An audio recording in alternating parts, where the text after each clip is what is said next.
जय Malhar news चॅनलच्या सर्व प्रेक्षकांना सपना चौधरीचा नमस्कार। नाशिक त्र्यंबकेश्वर सिंहस्थ कुंभमेळा बोधचिन्हाचे मुख्यमंत्री, दोन्ही उपमुख्यमंत्री आणि मान्यवरांच्या हस्ते अनावरण। नाशिक त्र्यंबकेश्वर येथे 2027 मध्ये सिंहस्थ कुंभमेळा आयोजित होत आहे।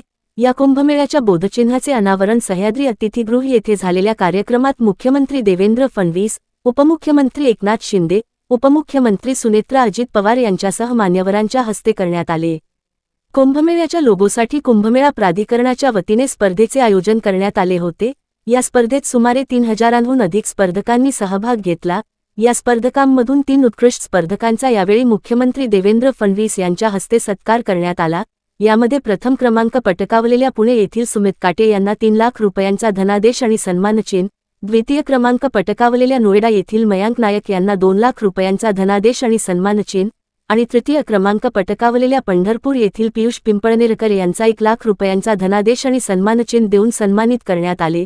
प्रसून जोशी, अश्विनी देशपांडे, मंदार राणे, वृषाली केकणे, देशमुख, बारिश दाते, विनय नारंग, डॉक्टर प्राजक्ता बस्ते, प्रफुल्ल सावंत, डॉक्टर दिनेश वैद्य, अँथनी लोपेज आणि डॉक्टर किरण शिंदे यांसारख्या दिग्गज डिझाईन तज्ज्ञांच्या समितीने या प्रवेशिकांचे परीक्षण केले। सर्जनशीलता, नाविन्य, ब्रँड सुसंगतता आणि सादरीकरण या निकषांवर आधारित ही निवड करण्यात आली।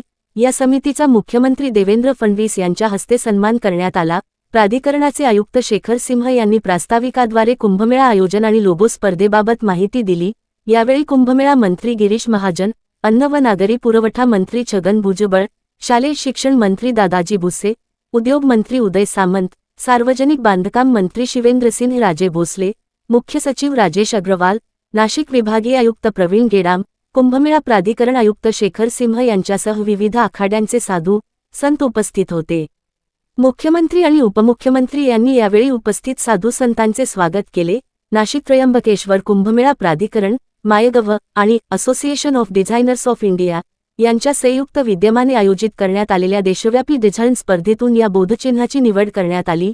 नोव्हेंबर 20 ते 20 डिसेंबर 2025 या कालावधीत मायगव्ह प्लॅटफॉर्मवर पार पडलेल्या या स्पर्धेत 70 आंतरराष्ट्रीय स्पर्धकांसह एकूण 3067 प्रवेशिका प्राप्त झाल्या होत्या। सहभागाच्या बाबतीत महाराष्ट्र राज्य आघाडीवर राहिले, त्याखालोखाल दिल्ली आणि तामिळनाडूचा क्रमांक लागला। 18 ते 24 वयोगटातील तरुणांनी या स्पर्धेत सर्वाधिक सक्रिय सहभाग नोंदवला। हे बोधचिन्ह नाशिक आणि त्र्यंबकेश्वरच्या पवित्र भूगोल आणि धार्मिक परंपरांवर आधारित आहे।